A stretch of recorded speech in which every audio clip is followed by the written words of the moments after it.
Well, as I'm sure you've guessed by the title of this video is going to be about Amsterdam. So in this video I'm just going to do a little breakdown of things like flights and things to do and things to eat, so that if you're thinking of going to Amsterdam or you're already planning on going and you've booked your flights, yeah, I can give you a head start on how to make the most of your time there. How do you get to Amsterdam?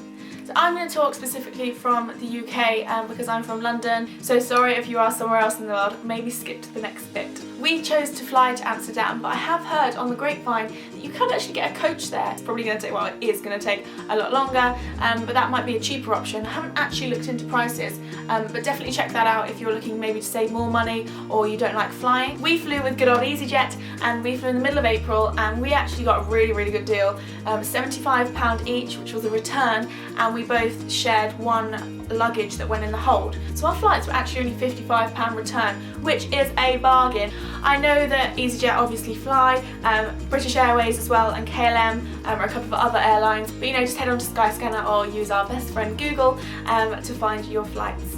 How do you get from the airport to Amsterdam? Very simple. I don't know how you pronounce the name of the airport. Is it Schiphol? Does it have an N? As soon as you walk out of arrivals, you are in the train station, so you can jump straight on a train into the centre of Amsterdam. It takes about 15 to 20 minutes, which is about €5, so that's super easy. There are also buses right outside the airport, or if you want to get a taxi, then taxi is an option too, but obviously the cheapest thing is probably to get a train or a bus. Where to stay in Amsterdam? You want to make sure you're as central as possible, but again, like anywhere, if you're going to be super central, you're going to pay a higher price. So it's just weighing up really how long you've got there and how much walking you like doing. We decided for the first time to go with an Airbnb place. I will link the place we stayed below, and if you're with me on Instagram or you've read on my blog, you will see that the place we stayed was perfect. It was just outside of Amsterdam, but straight outside our apartment there was a bus, number 18, and it took us straight to Amsterdam. It took 5-10 minutes, and the buses were every 10 minutes. It was £69 a night, but split between us that was £35 each, and we got so much for our money. It was like this big apartment which I think had 3 or 4 rooms, with a shared kitchen, shared bathroom. We had the most incredible view over Amsterdam. The Airbnb owner gave us access to a 3G phone. We had free and very fast Wi-Fi. We had fresh fruit and bread that was put in our kitchen every single morning, amongst a whole load of food. We had a dishwasher, a washing machine, a dryer, a microwave, you know, all the facilities you could want. We had a bath, we had bathrobes, we had a shower. We also had free access to 2 bikes throughout our stay, which was amazing, and it was included in the price. I'm just going to point out, the bed was super comfy, the food was super good, and it was so clean. So honestly guys, if you're looking for somewhere, I'm definitely going to use it again if I go back to Amsterdam. Aside from using Airbnb, like any city, there are hostels and there are also hotels. Obviously I can't recommend any because I didn't stay in any. My mum actually went to Amsterdam the week before I did, and I think she stayed for one night and it was £100 between them, so that's £50 each. Obviously you don't have the knowledge and the help and the iPhone and the bikes and the food and everything like that. How do you travel around Amsterdam when you arrive? There are many transport options when you get to Amsterdam, and if you've been, you'll know that it gets a little bit crazy on the roads. They have trains, trams, buses, cyclists, pedestrians, cars, taxis. We actually did a lot of walking, to be honest. We spent a day cycling, so we did a little route which you can find on my blog, and I will link below, and we did a route around Amsterdam to different places and different attractions. We used buses to get from our accommodation in and to go out to places like Kokenhof, which I'll talk about in a bit. A single trip is €2.90, and a full day pass is €7.90, which is obviously unlimited, so we opted for that every day, which is only what, like £6.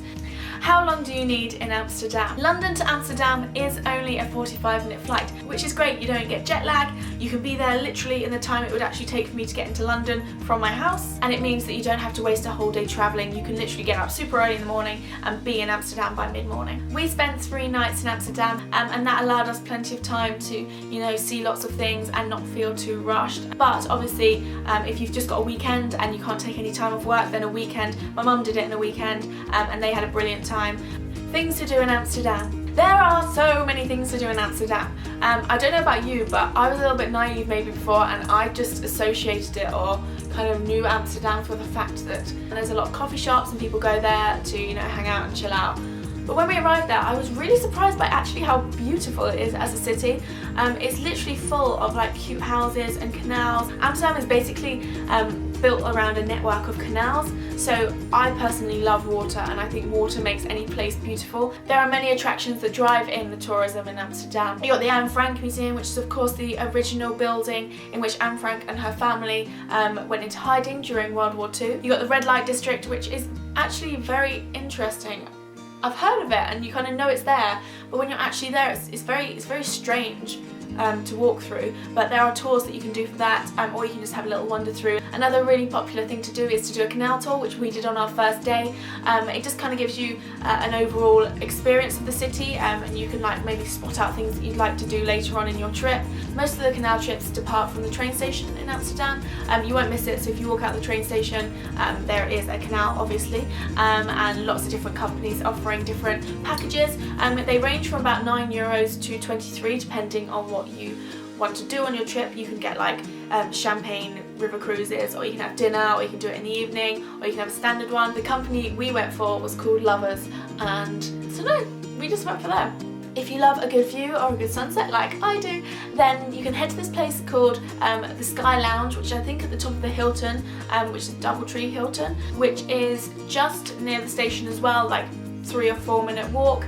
And you head to the top floor, and there's just an outside terrace and an inside terrace that looks all over Amsterdam. They sell drinks and food there, which like any other rooftop city bar is slightly more expensive, but actually I have to mention that the mojitos were amazing. I think they were €14 each, but it was so worth it, and you get this beautiful view. It's moments and memories like that that make a trip for me, so personally it was worth it, you know, maybe for your last evening or for a celebration drink. Dotted all over the city, you've got another thing that Amsterdam is famous for, and that is the coffee shops. I have no idea which ones are the best ones to go to, so I can't recommend you any, but we did go and have a little look around because we were intrigued. A place called Smokies, which I think is quite a touristy one. Another thing that we did was go to Keukenhof Gardens.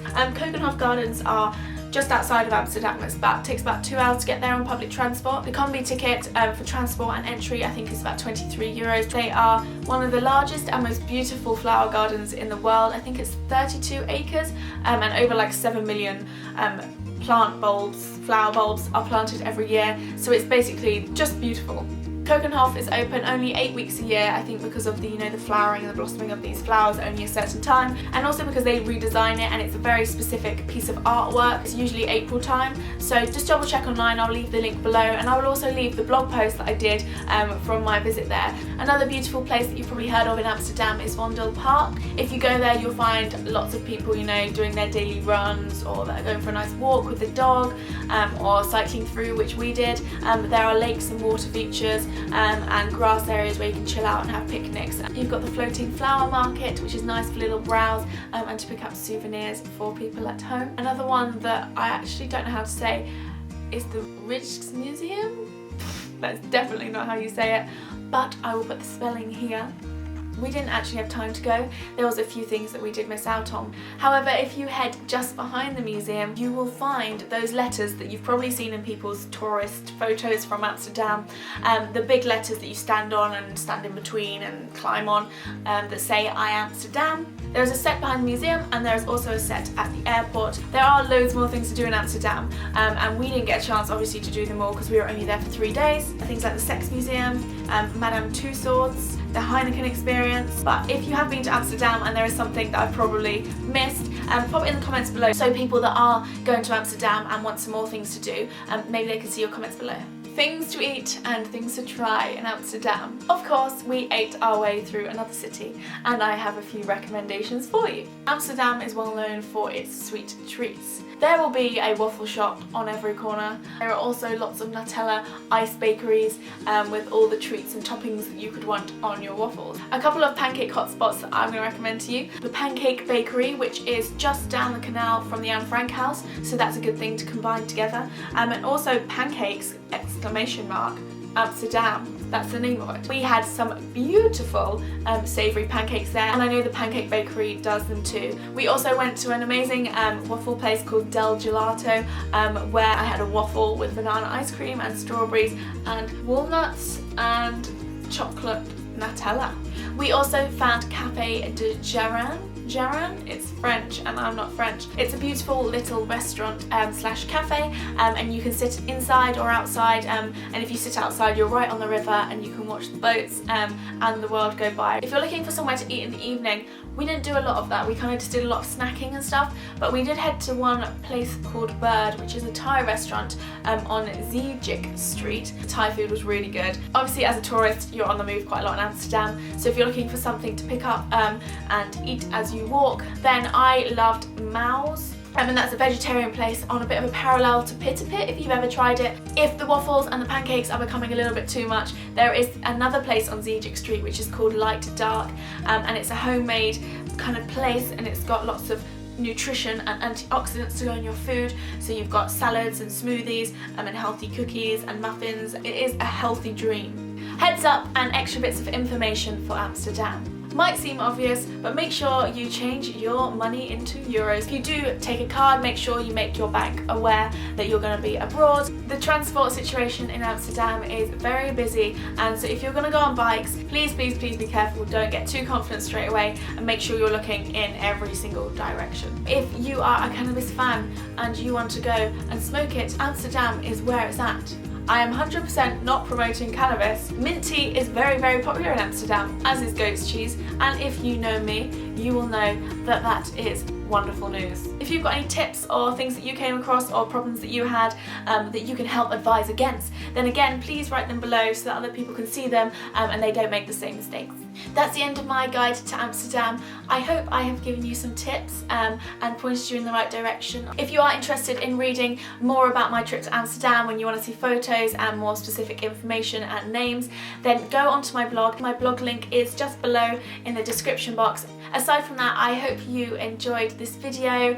You're still watching, so I assume you did, and if you did, please do give it a thumbs up. If you know someone that's going to Amsterdam or that's thinking of going to Amsterdam, then send them a link to this video. I would love that. I'll see you guys soon.